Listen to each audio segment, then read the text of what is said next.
computer. And then I'm going to share my screen.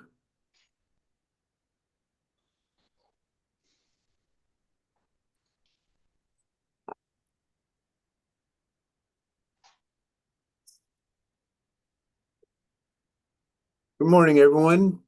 Tyson Halsey, owner, founder of Income Growth Advisors. I have Mitch Bulajic, Chief Strategy Officer at ElastiCloud, who will be talking about AI.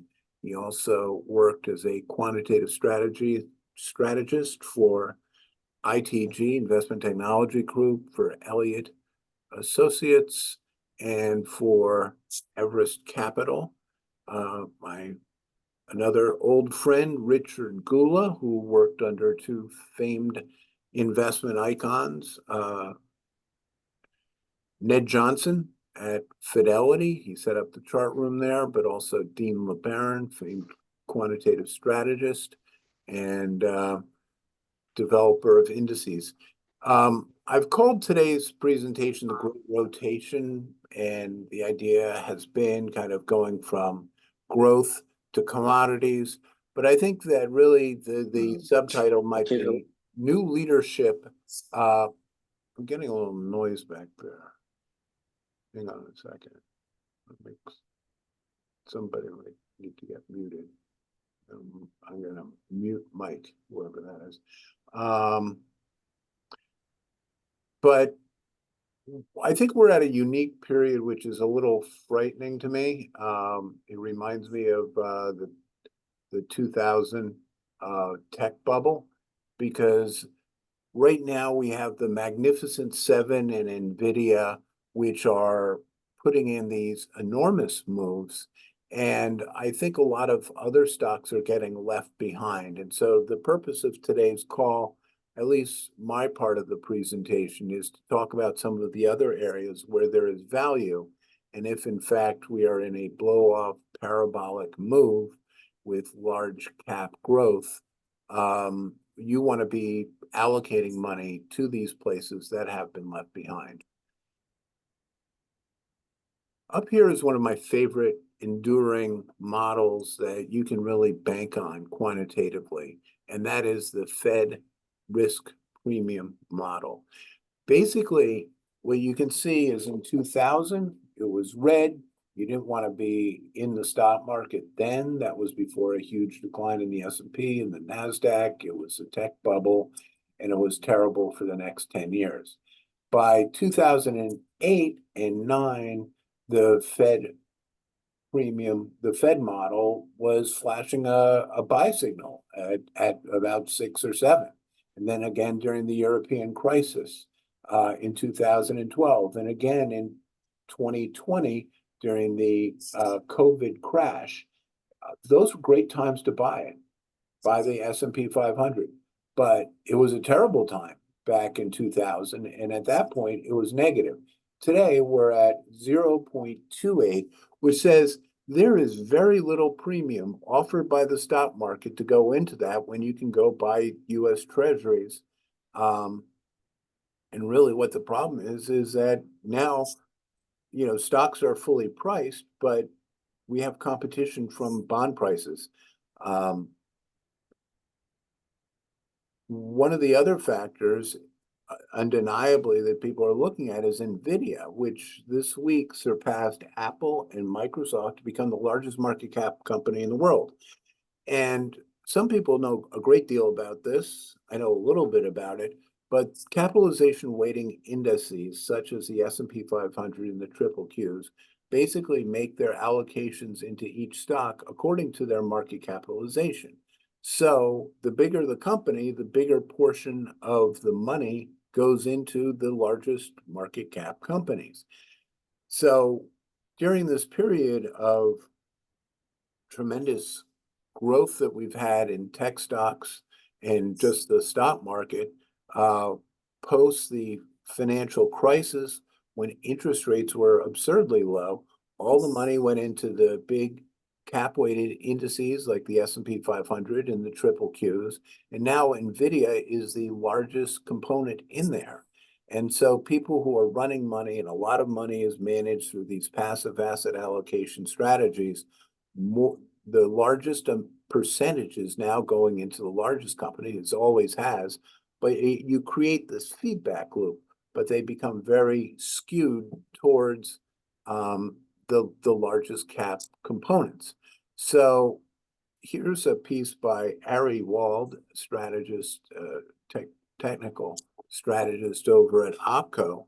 And he shows that if you do an overlay or a ratio between the cap-weighted S&P versus the equal weight, back in 2000 at the tech bubble peak, that was the time to get out of the large cap tech and go into equal weights, or and actually, had you done that, you would have done very well. That was my personal experience. I'd run a tech hedge fund, did great in the 90s and up until the peak. But after that, I kept on waiting to get back into tech. But really, I should have taken a break for about 10 years and looked at everything other than large cap tech. And that's the environment that I think we are in today.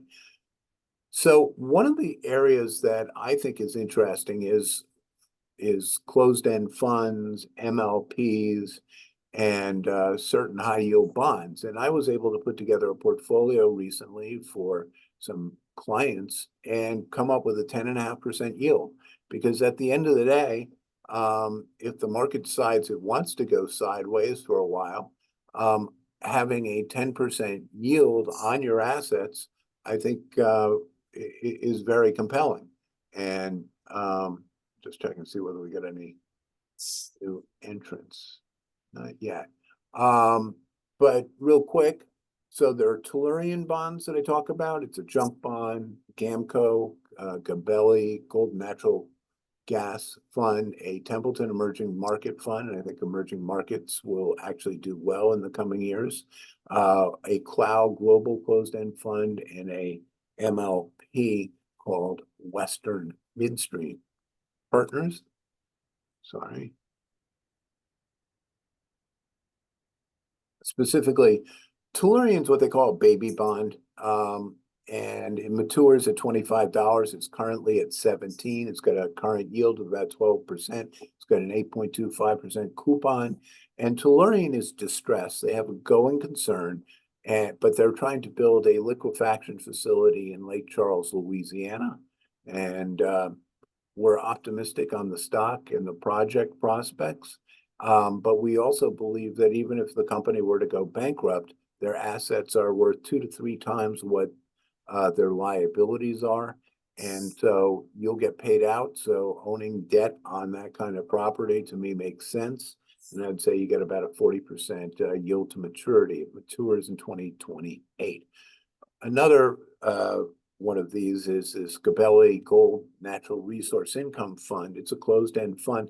What they're doing is that it's a covered writing program or strategy. So they're selling overvalued calls against their existing positions, and that helps them generate about an 8.8% yield. So I like the idea of being in gold and natural resources. They're out of favor. I think at times it feels like we'll see inflation, and that is a concern going forward where commodity prices will rise. But to also generate an attractive yield, I think makes good sense. The third one is the Templeton Emerging Market Income Fund, run by the Templeton people who've been investing in the emerging markets for decades. And they're basically buying sovereign debt in the emerging markets, and it yields around 10.49%. And they are paying out 10%, their mandate of their net asset value. So I think that makes sense. Interestingly, Cloud Global is a closed-end fund, which is at a 17% discount to NAV, net asset value, has about an 11 or 10.95% yield. Actually, it's 70% of their portfolio is in Microsoft, Amazon, and Apple. So if you're afraid you're going to miss out on tech, you can buy those things at a discount to their NAV and get a yield. And lastly is Western Midstream Partners, which is a MLP, yields 9.25%. And with MLPs, you get a very attractive income that is highly tax advantaged, often a return of capital, so you don't even have to pay any income tax on it, but you can't own it in a retirement plan. But nevertheless, I think that that is emblematic of a portfolio that we can build that would have an attractive yield. And as if you're in all the big cap, the cap weighted indices and the mega cap stocks moving into other areas, I think over the coming years will make sense. Here is a unique situation, and we're doing a unique offering on that. We call it Batey's Tellurian. It's a kind of separately managed alternative strategy based on the Tellurian opportunity, which is basically the funding of this LNG project. We believe they will get funded. If they get funded, the stock, I believe, has 5 to 10-fold return potential this year, which is enormous. And in fact, we are this strategy, we are employing options. So we're working only with qualified investors, a minimum investment of 100,000, up to $1 million. And it's a 2 and 20 structure. What intrigued me about Tellurian is the behavior of the predecessor company, Cheniere Energy, now the largest LNG producer in the United States. And Cheniere went from about $2 to $40, 20-fold, and from 2003 to 2005. And then that was when they created built a gasification facility. They were bringing in natural gas to the United States, because it was cheaper abroad via LNG. And so they take that LNG, gasify it, and that worked. Then, interestingly, as they started developing and improving on fracking technology and horizontal drilling, they realized there was an immense amount of cheap natural gas in the US. And suddenly he's got this huge project to take LNG, turn it into gas, and suddenly natural gas in the United States around 2007 and 8 was cheaper than it was abroad. And so his model was upside down. And so they basically turned around and created a liquefaction facility. And that led the stock. At first it goes from 2 to 40, back to 1.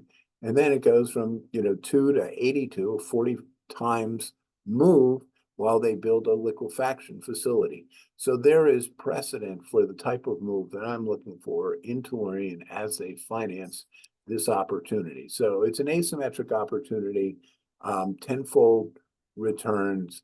We've done a lot in the option space. There are tax efficient ways of taking those short-term gains and making them long-term.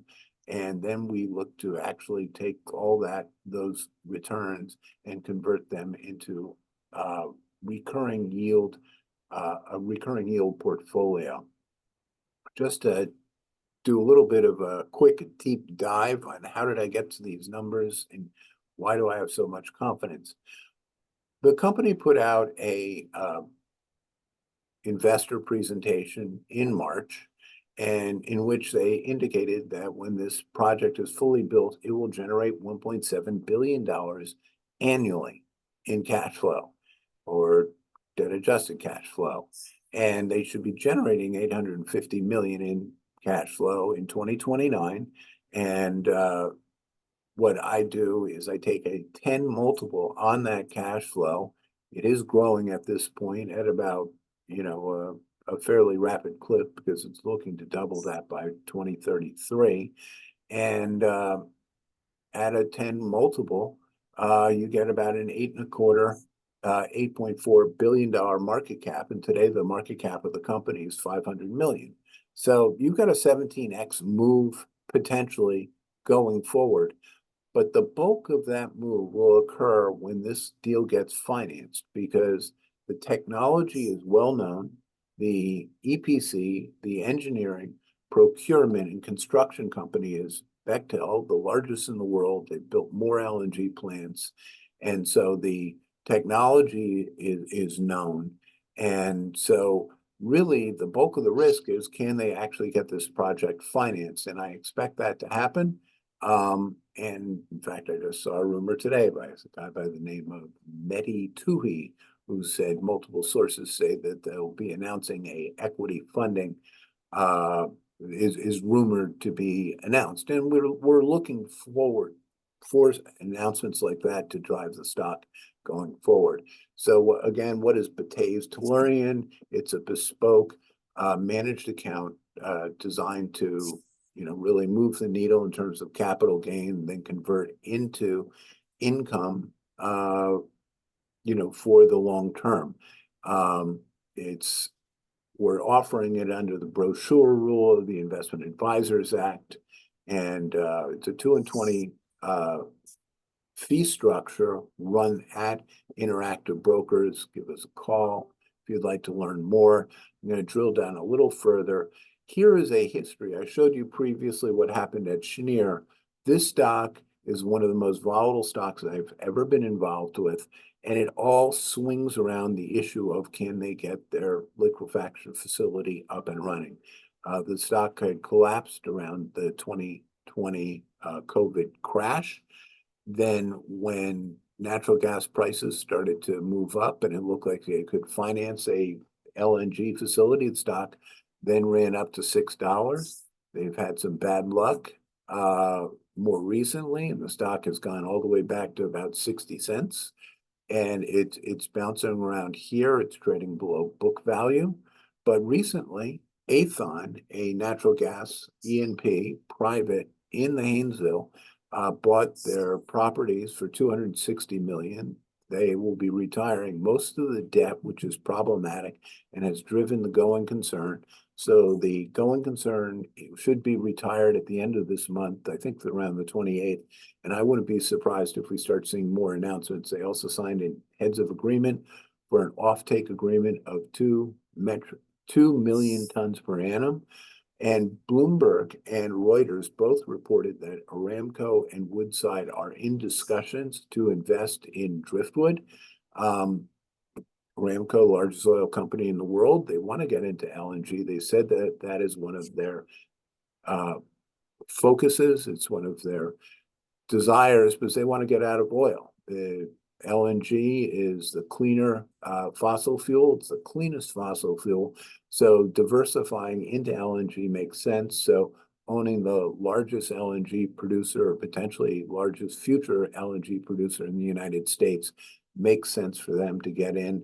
And we're looking for about $2 billion to come from Aramco or Woodside, but also rumors, Exxon, Chesapeake, even Bechtel has an equity investment in the company. They're also should get bank debt, according to their investor presentation, at 6.25%, and should be upwards of $9 billion. So $1 billion has been invested by TEL, and they're looking for 2. That's a total of 3 plus 9. You get 12 billion.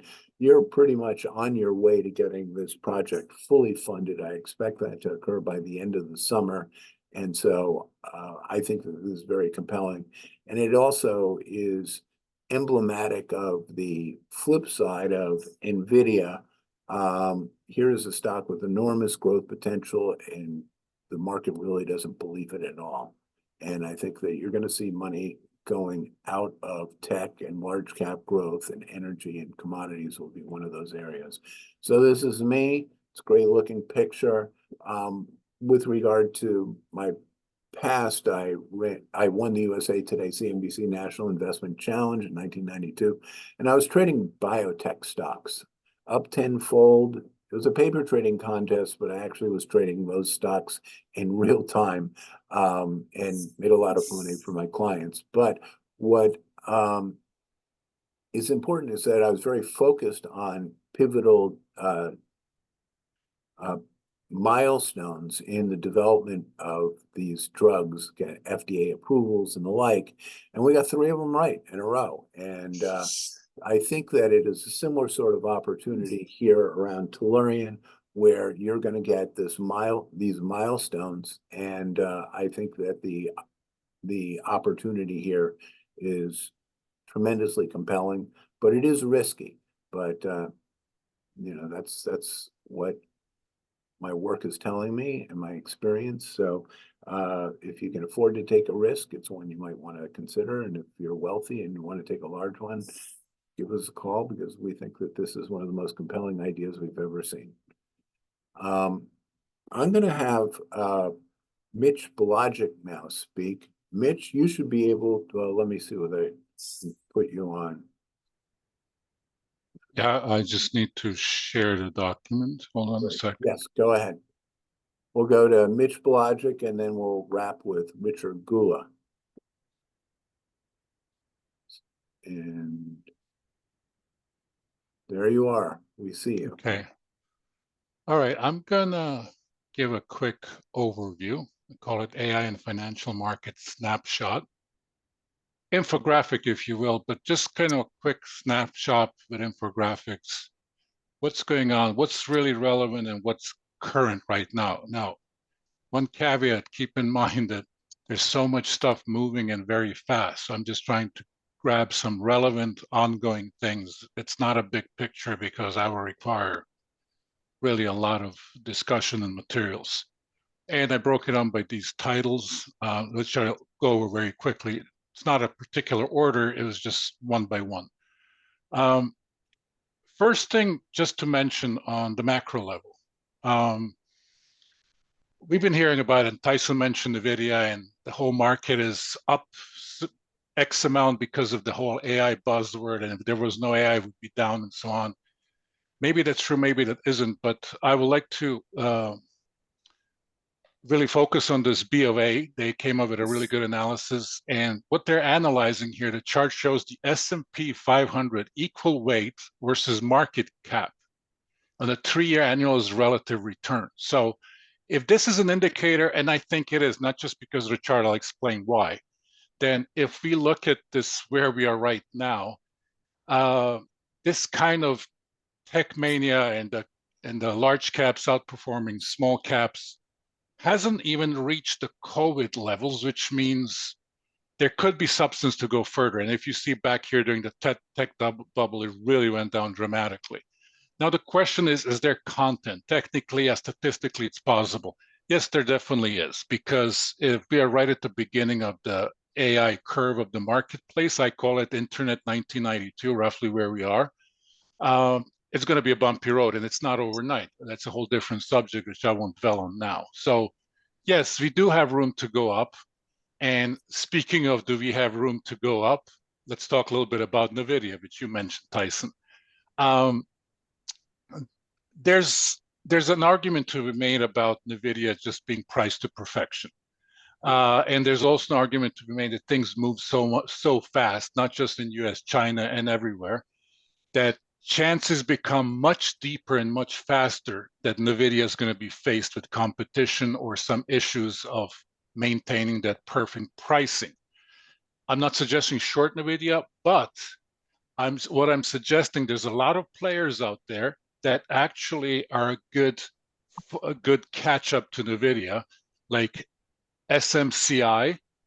In fact, that's like, just as an example, right here we have a little spread. It's working on it. My guess, SMCI is a really good company. And when we were breaking it down and looking at how does react to NVIDIA, on the right side is the chart that really made difference to me. And that is the actual spread between SMCI and NVIDIA. That actually at the beginning, we're talking about maybe a year ago, SMCI really outperformed NVIDIA. Of course, it underperformed in the recent period. We're right back at where it was. My guess is SMCI has a lot of room to go. We can dig in fundamentally, not now, not me. But there's an argument to be made. In my books, to make this perfect trade, for me, this is long SMCI, short NVIDIA. As I said, I wouldn't particularly I would rather go long SMCI than short NVIDIA. But this is just one thing to keep. I'm building a whole list of potential catch-ups to NVIDIA, just playing on that game. So if NVIDIA is overpriced, then the spread play here is really way to go. And don't forget, when you're playing spreads on these volatile stocks, they're still very volatile. In fact, even more volatile than some outright stocks you will find in the cloud computing or semiconductors. Um, Opposite to that, high quality stuff not on the move. Okay, so this is one of the things that's off the radar that I think is the play to catching up to NVIDIA.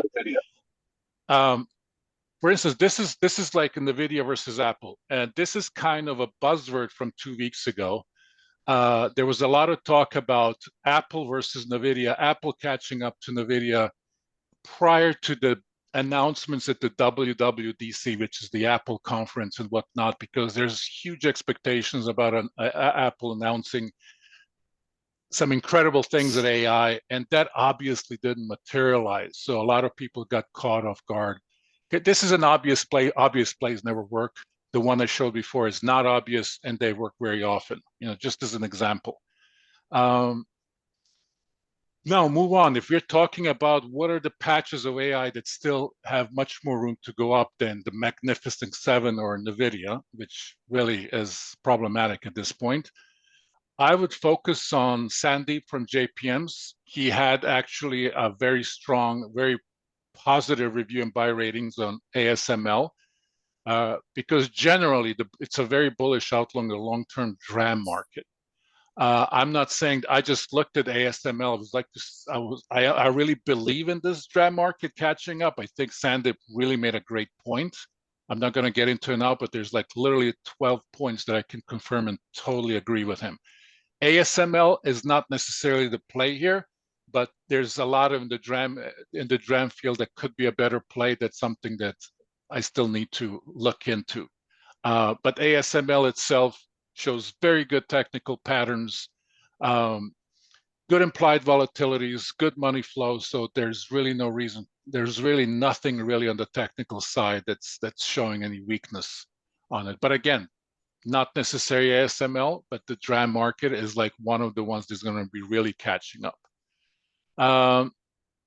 Now, second thing, there's a lot of talk about energy. The data centers, they're going to consume energy and whatnot. This is actually a much bigger factor than the energy issue with electric vehicles, for simple reason because AI is going to be bigger than electric vehicles, and electric vehicles are not even sure they're going to be at the end of the day. So Morgan Stanley actually, they came out and talking about the perfect storm for distributed solar demand. It's driving higher utility bills, meaning data center and AI power demand. With the significant amount of large load requesting interconnection, grid reliability remains a key risk and further enhances the value proposition of distributed generation. Solar plus energy storage. Absolutely right. This is real, and this is happening now because the whole Gen AI revolution, just AI in general, including Gen AI, which is in the focus, is something that we're going to see in phases coming in next 10 years. This is a whole separate subject I'm not going to dwell on. But you have to put your house in order in the first 3 years. And that's beside companies have to have a structure to really like implement AI and have results. But it's also securing the energy grid. So there's going to, and because energy and the energy grid need way in advance investments, this is something I'm sensing that's going to have incredible increase in capital spending. And I totally agree with Morgan Stanley on this one. So then going further, then we took a little peek at the power trade. So Goldman Sachs, this is their index for distributed solar demand. Now, the Morgan Stanley story made sense, and this Goldman Sachs index is just confirming. This index actually outperformed the S&P by 40%. Is it a lot? No, this is just the first leg. This trend continues. Nothing says it's not. We're talking about easily 100% outperforming the S&P. So then the trick is to figure out, okay, let's break down this Goldman basket and starting to analyze what are the probably best stocks to actually follow in this route. This is something that work in progress. We're breaking each stock down one by one. But I would really encourage, if you find this interesting, if you believe in this concept, I would really dig in and look deep into the 50 stocks that consist this Goldman Sachs North American Pipelines and Power Equity ETF. Now, It's a little bit of expanded version, because in my books, what I would do here is playing this energy from both sides, the general hardcore conventional energy issues, and the ones that are going to be actually exposed mostly to this whole issue of data centers. So it's kind of playing it on both sides, and I think the key players are in this index right now, which I would encourage to look at. As I said, we're breaking down one by one to see if is it a basket individual stocks that we would like to somehow position on the long side, whether it's a spread against the S&P or just as a long basket. And two more subjects that actually work in progress. And this is something, Tyson, I wanted to touch base with you after this call, that we want to join our heads and work on this. And I'm a true believer in this. The relative value of AI winners across semis and infrastructure. Okay, so it's not so much semis or infrastructures. It could be applicable to any sector, but these two are in the focus. Is really, how do you measure value? How big is AI in the value of a stock, and is it really truly reflected in the stock? So I think Morgan Stanley had a good point at saying that, how do they do this? They take the measures the less expensive, both on the cost of equity versus AI exposure, and cost of equity versus cloud percent demand. I'm not an expert in fundamentals. That's why that's why I wanted to talk with you, Tyson. I think we have a very good idea. What does AI exposure and exposure to cloud mean? This is a much harder subject to decipher, because it's very arbitrary.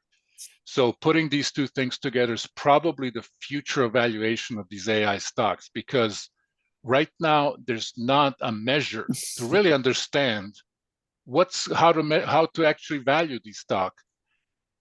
I mean, first, the question is the exposure. Quantifying the exposure is one thing. Second thing is, how do you combine it with traditional valuation? In this case, I totally agree with Morgan Stanley's starting point with cost of equity.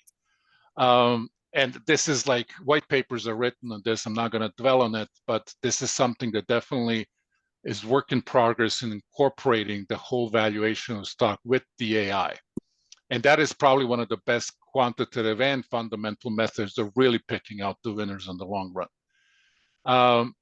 Second subject, also coming from Morgan Stanley, walled gardens, the Stolburn AI winners. Now, the prior subject I forgot to mention, the relative value of AI winners across semis and infrastructure. We're talking about the supply side, offering the builders of the whole AI tool chain. This is actually, for me, more interesting.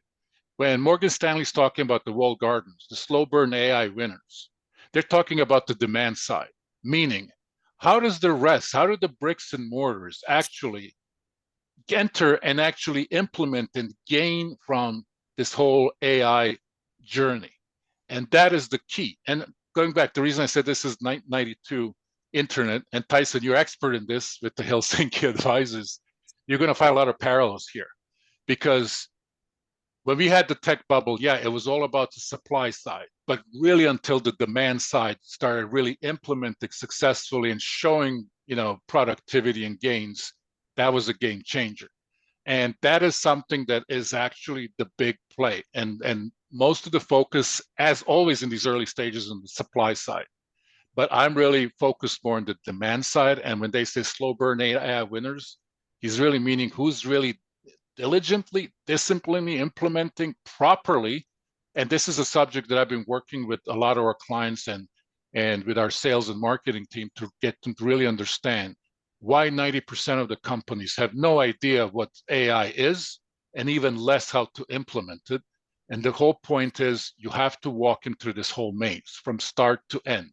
If you start coming with like high jargon and high tech talk and whatnot, you will get derailed at the moment. But again, this is a separate subject, and this is one of the reasons I'm very focused on this. So, one of the ways to approach it is like two ways that really approach it is through the Gen AI matrix top-down approach, which means this might not be that visible. Let me blow it up a bit. basically, this is a starting point, top-down approach, analyzing all sectors, subsectors, identifying the readiness for AI. There's a measure that we measure what companies, what does it take to be ready for AI? What is the urgency of AI? How much of your operational cost is really can be fixed by AI? It's not equal everywhere.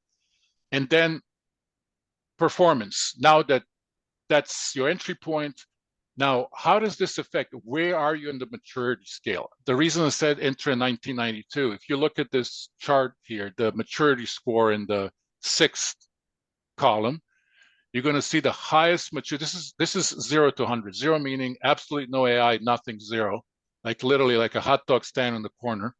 100 that you're really high-tech Star Trek implementation. I don't know if that's graphic enough, but the highest right now, of course, is technology, semiconductors. They're at 27, just beginning. Again, what are the phases? Just to mention, I didn't include that, probably should have. Technically, there's 3 phases of implementation of AI. You have the early phase, you have like maturity phase, and you have like the final phase. We're talking about 10 years. The first phase is 3 years, and on average, we would say companies are very much at the beginning. Of course, if you look at the low end, who's really almost at 0, like nothing, is metals and mining. And this is one of my favorite sectors because they have so much room to improve, and they're at 0. So that's like, that's actually the perfect storm you want to be as far as offering these services like what my company does. And of course, there's also a quick peek looking at how does it affect revenues, costs, and competition. And, just another analogy. This is a starting point, because if you believe the theory that every stock follows is 70% of the stock price is actually not stock specific, but shares it with the sectors and industries. For AI, that's probably at 90%.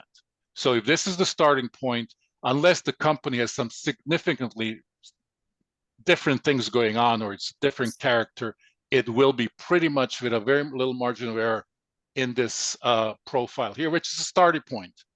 And then the approaches, then basically what we did and analyzed and looked at, okay, what is the material company by company? This is just the top 50 companies, and that can we analyze and try to quantify them. Just because Verizon's number 1 and on the bottom you have MasterCard doesn't mean, this is a list of 1,000 companies, and it doesn't mean that it's all relative. But yeah, if you're number 1 versus 1,000, the chances number 1 is much more mature in the index. And that is all. I just wanted to just give a quick overview, couple of market picks and just, little like a feel of where the market is and how the market should be approached. I try to fit everything in 10 minutes as Tyson ordered me to do. So hopefully it wasn't really too fast and confusing. I kind of tried to touch a little bit of everything.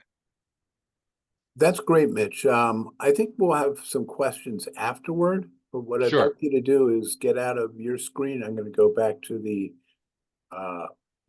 original share and have Richard Gula speak. And so from Richard Gula, from Tyson to Richard Gula. Richard, you there? Good afternoon, everyone. It's a banner Happy day. Juneteenth. What's that? Happy Juneteenth. Juneteenth, yes. I called somebody yesterday because I couldn't get any quotes on Yahoo, and I thought they maybe took away the free quotes, and then somebody explained it was a holiday. Well, so I'm a little slow, and today is the 20th, so I'm a day behind. Anyway, let me introduce you, Rich Gula. He's spoken many times. He's got considerable institutional experience, quantitative and technical, and he's got a bunch of charts.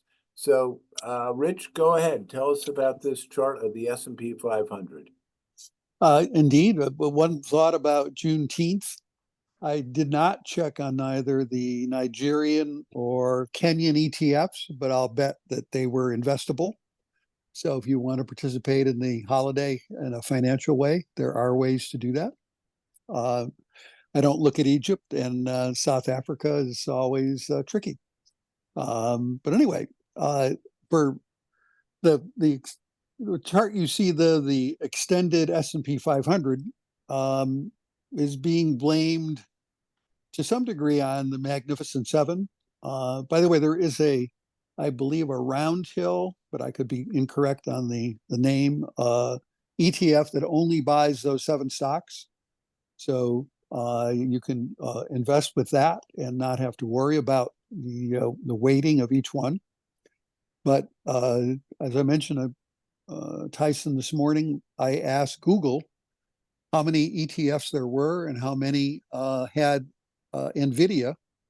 And in DraftKings, of course, the over-under is a very popular way for those of us that don't quite understand other factors in gambling very well to participate. And I asked him if the over-under on the number of ETFs owning NVIDIA were 1,000, would he bet under or over? And he said under. The answer is 1,135 out of 3,200 ETFs total. So from the lows in October, this rally began in October, by the way.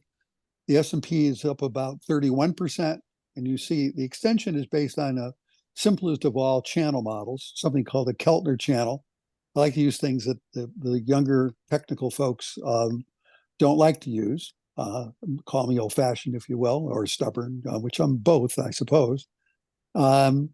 But I just put 2 versions of the Keltner with a central tendency, which you can see there. And you're up above the upper band. And normally when you get above that upper band, somebody begins to take some profits. The S&P during that same period, if my calculation's right, using the future, is up 66%. That's a pretty extended run by any stretch of the imagination. You expect certain adjustments to begin to be made by all sorts of people. And the one that caught my eye 2 days ago was that the XLK, which is a very popular spider for semiconductors, technology generally, I believe, really more technology, is flipping their weightings. These are not cap weighted per se by any stretch of the imagination. Apple was 20% of the XLK last week. It's now heading for 5 or 6. NVIDIA is going from 5 to 20. So anyone who walks into an asset allocation program that is getting tech on a cap weighted basis is basically buying an awful lot of NVIDIA, whether they mean to or not. Anyway, we're extended. Extended doesn't mean we're going down. It just means we're extended. The old Dean LeBaron approach was whenever you had markets at all-time high, he'd come over to me and ask me to run a negative relative strength model that was crude back in the 80s because we did it off of month-end data. It's almost unthinkable now. And if we ran that right now, we're going to see a few images here of where somebody's really betting hard against this market rising in this particular area. First one is Boston Properties, which is a commercial real estate fund that's very popular. They just raised their dividend, by the way, within the last week, I believe. I don't have the yield written down, but it's substantial enough so that people who are screening for yield are going to be looking at this. Next chart is Blackstone, which is slightly better, but also very much exposed in the commercial real estate area and very much underperforming the market as a whole, even though it's had a recovery. I'm sorry, is there something else? Did you say something? No. Okay. Next is, so keep those images in mind. There's something wrong out there inside a broad area of exposures that are economically sensitive areas, whether it's commercial real estate and occupancy rates, or there are a large number of foreclosures showing up on LinkedIn with several sources that I follow all the time. At the same time, here's the S&P growth version, which is I'm circling the box where this rally began back October and November. It's pretty extended, but quickly next, look at the one right next to it is the value, and the value is lagging. The value area would be if the Dean LeBaron often mentioned that success of a firm that begins to manage large scale assets has much to do with inception of new accounts. So let's imagine that our inception date was March 1st, and we're running we can go to either side of the S&P. And wouldn't our temptation be to not put it into the growth, but put it into the value side? The technical argument here would be if the value is lagging, maybe there's something wrong out there. Maybe that extension in NVIDIA that then gets back into the NASDAQ averages, that then gets back into the S&P growth is a problem that's brewing. But if you look down the bottom here, one of the most dependable technical indicators from having researched this stuff for 40 years is something called directional market index, but it basically breaks portions of a time segment over time segment into positive and negative days. And what you can see there is that as long as the blue line stays above the red line, you're pretty much trended and you're staying there, but you're trending toward a crossover. You then go up into the middle, and the CCI average, the standard, this is developed on commodities, so it moves a little faster than things that equity people like. If that can get below the lower line and turn, and the two lines just sort of hit, it would argue for another sharp up leg that would take value and move it. So the question would be, and a lot of the macro strategists are publicly coming out now and pushing numbers like 5,600 to 5,800 in the S&P. We'll talk about that later on. Next chart, it's an Invesco mortgage fund. That's a lot more sensitive because it looks like it's pure mortgages. And there's where you're seeing a real problem being played out in the marketplace. And I think your watch list has to be filled with anything that could be adversely affected by these funds getting redemptions and then breaking. Normally that produces an issue in some derivative area. And then that, in fact, usually is impacting tranches of mortgages that a hedge fund is used as collateral to do something where they're wrong. The tranche gets downgraded, and this brings back images of what happened in 2008 and 2009, where all of a sudden the Bear Stearns layman people are getting into a lot of trouble. Next chart is another version of this, just a more close-up of what's going on inside that Invesco fund. You can see that there was a crisis back in April. It was a crisis of price here. You were breaking this fund down. This was seen in almost all of the mortgage-related and CRE-related funds. And that's also, I'm pretty sure, coincides with a reversal in the 10-year. And the question is there some mechanism for liquidity adjustment, call it that, within the marketplace that's hard to track unless you really know this world inside out?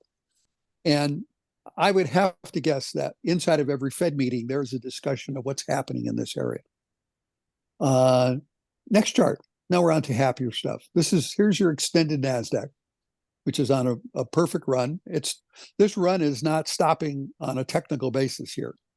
That doesn't mean that you can't have a sharp reversal and profit taking, but if you're long this and only if it were a big part of someone my age 75 portfolio, which you'd say you might want to take a little bit off the table.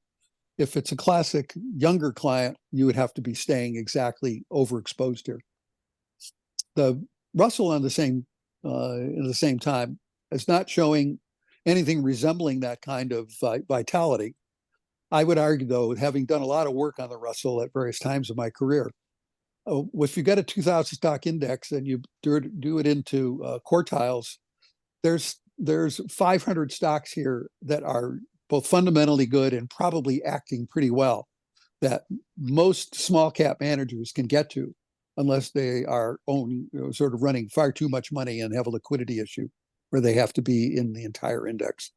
But the Russell is not telling you that there's robustness out there in the sensitivity of that pool. Don't forget the Russell rebalances every June. So somebody gets thrown out and somebody gets added in. Next slide is we're going to look at a couple of equal weighted versions of popular ETFs. The first is consumer discretionary. The stocks inside of the consumer discretionary are suggesting to me that there's a recession out there. I'm guessing it's very segmented. It's not in energy. It's not in tech. It's not in communication stocks, which is where Apple gets tossed these days. But this is a serious bad spot. And this isn't going to go away right away. The Targets and the Kohl's and the Louis Vuittons and the Under Armours and the Nikes, a lot of the global companies have been under pressure for a very long time.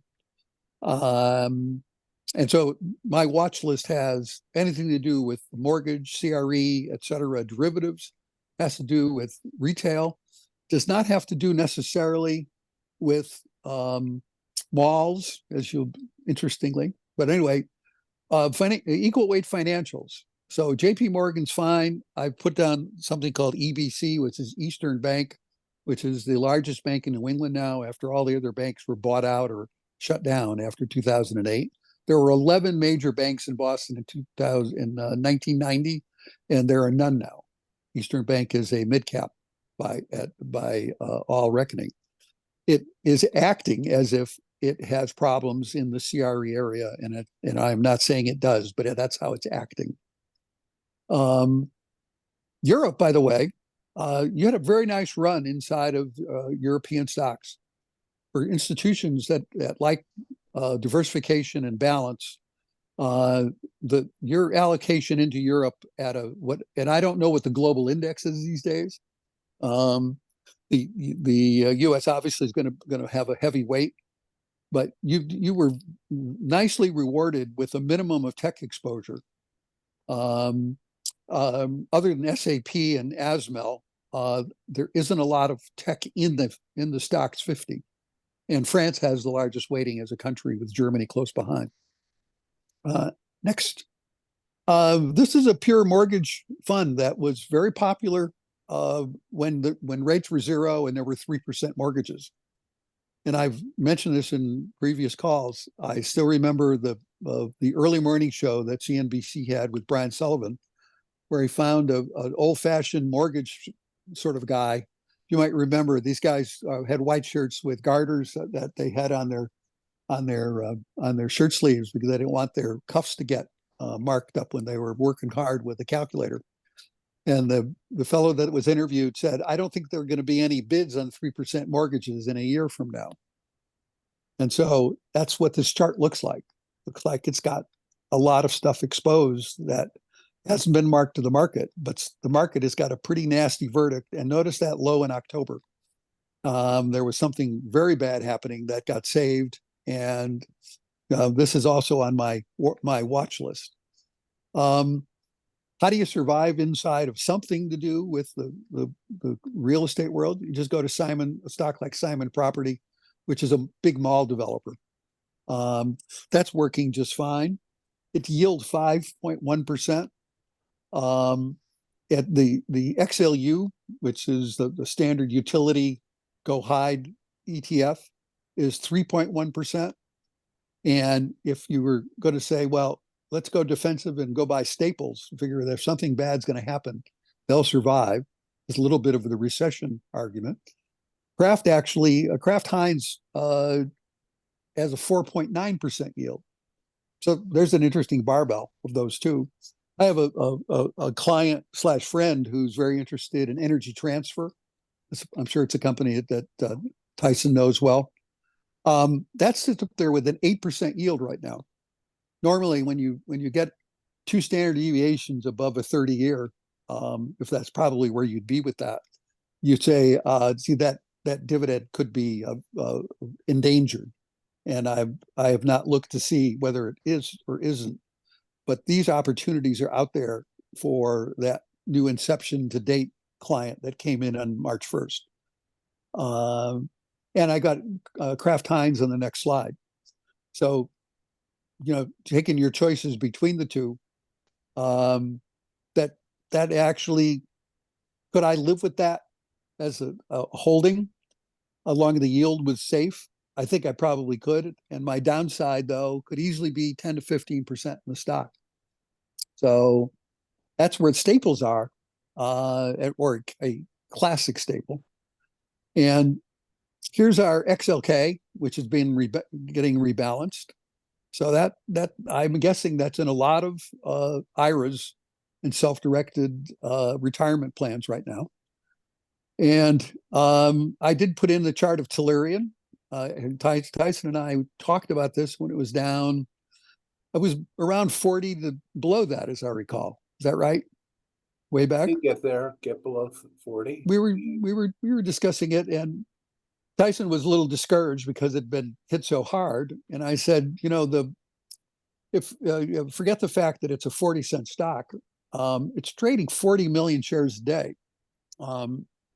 This isn't some young man who works in a grocery store trading on Robinhood, with $100 account.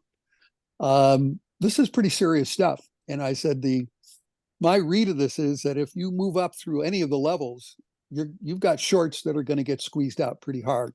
Normally, the fundamental shorts in something like this are certain they're taking it to bankruptcy, and they're wrong a large portion, a large percentage of the time.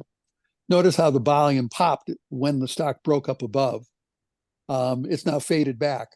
This isn't for the weak of heart, and you might want to suggest it to someone that you don't like very much in terms of. But I actually think that there are more and more of these opportunities that are into a liquefied market because of the large amount of funds that have flowed. I would really like to know who's operating in this, but obviously that isn't an easy thing to track down. Last couple of slides. India, you remember the danger in the ETF world is once in a while there's something that happens in one day. This, you can see it dropped, I think it was 8 to 10% in one day. Normally that would fracture a chart completely, and notice in this case it recovered completely within a week and a half or so, and it's now at a new high. So India is a powerhouse out there, more than China, and I think that the political overlay is probably disguising the fact that they've set the economy in motion in a way that it will retain upside momentum for the foreseeable future. Last couple of images. In the retail world, at the same time, you've got these major declines. Nike, I didn't put the chart up, but Nike is advertised everywhere inside of all sports. And Dick's sells Nike items as well as Under Armour items, as well as a house brand. The Dick's chart's been pretty powerful for quite a while. I don't like that recent run up in 1 week. This is a weekly chart. This smells a little bit like a blow off, unlike Nvidia at this point. And it's on my caution list without it being on a sell list, so to speak. And last but not least, here's the raw chart of, this is the purest way to play the parabolic. There is a Granite Shares 2x long Nvidia daily ETF, the leveraged ETF. Why it's so interesting is that all the whining about having to trade the raw shares from 400 up to 1100, this ETF converted into trading something from $31 now up to $91. So think about that relative to who could have participated. And notice this is never talked about in any of the shows that I follow anyway. And this ETF is trading 100 million shares a week. So the elements are there for a problem at some point, but parabolics are impossible to short, but they create enormous amount of damage and dissonance when they actually come apart. So hopefully that is not something that's going to happen.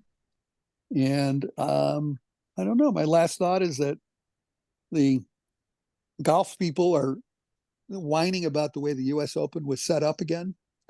And there's a lot of parallels between the way this market's been trading for the last 3 to 6 months and the way you set up certain championships. And I think that the Fed has got its hands full, because if there is a problem out in that mortgage world or the CRE world, I don't think they can provide liquidity in the market with any kind of a rate adjustment politically. And if there's someone else on the call who's more versed in what I would call open market activities, repo and so on, I would hope that you might say something or let us know, because you may have to save somebody out there in a fund that gets redemptions and then gets down to having to sell mortgages that have really, really bad bids on them right now. Walter Harrison is on the line, and you just asked a very sophisticated question, so I just had him on mute. And Walter, you got here a little late, so you didn't hear all the pearls of wisdom, but do you have any comment with regard to Richard Gula's comment? You're back on mute. That's a no. Let me do this. Okay, now I'm unmuted, right? We hear you. Okay. I thought it was interesting. I mean, as you say, I got on here awful late. I had so much going on that I forgot what time it was.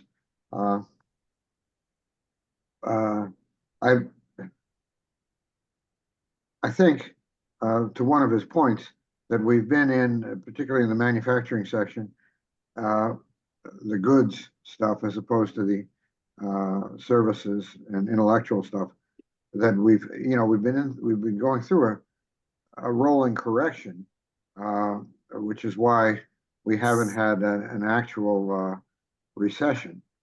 And I appreciate those signals that are being sent.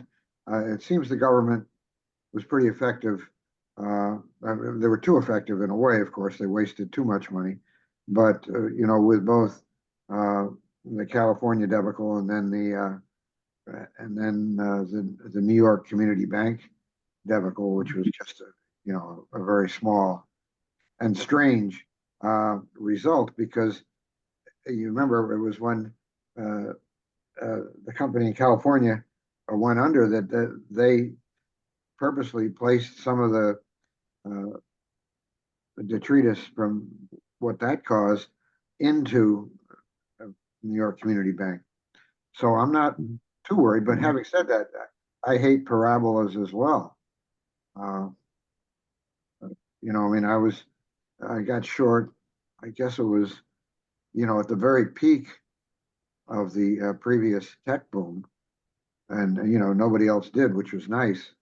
I bought an apartment in Manhattan because I needed to. I was getting married, and I thought I'd never make any money on it, but that's how convinced I was and why I went short the Qs.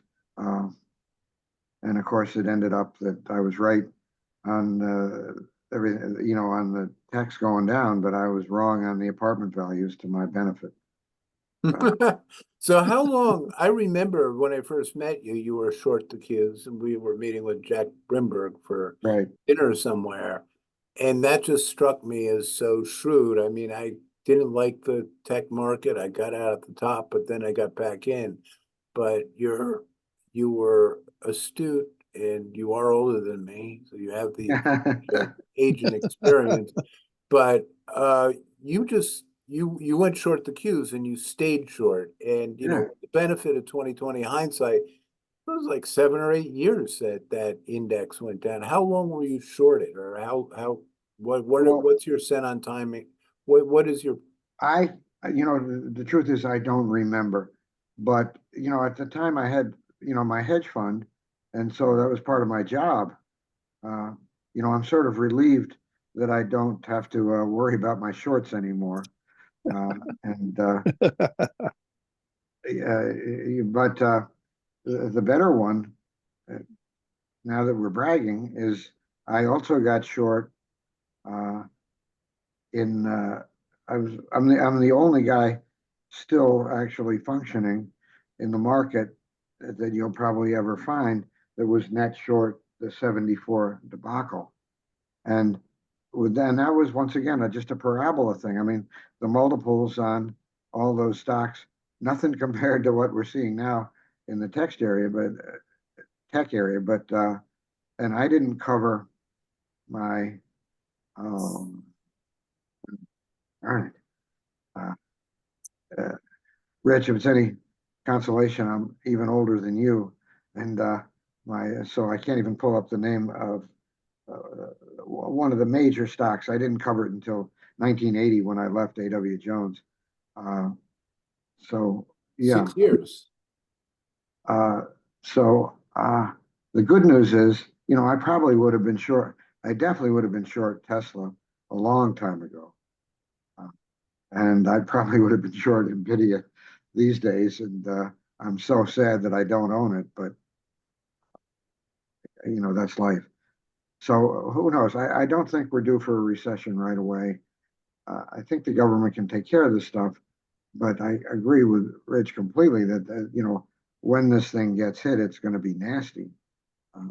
I think, see, the beauty was when I got short in 90, was that I was long. I'm a value guy. And, so I was long my value stocks and they were going nowhere. So the beauty was that when the techs got ripped up, the rest of my portfolio went up. So, I was a happy man.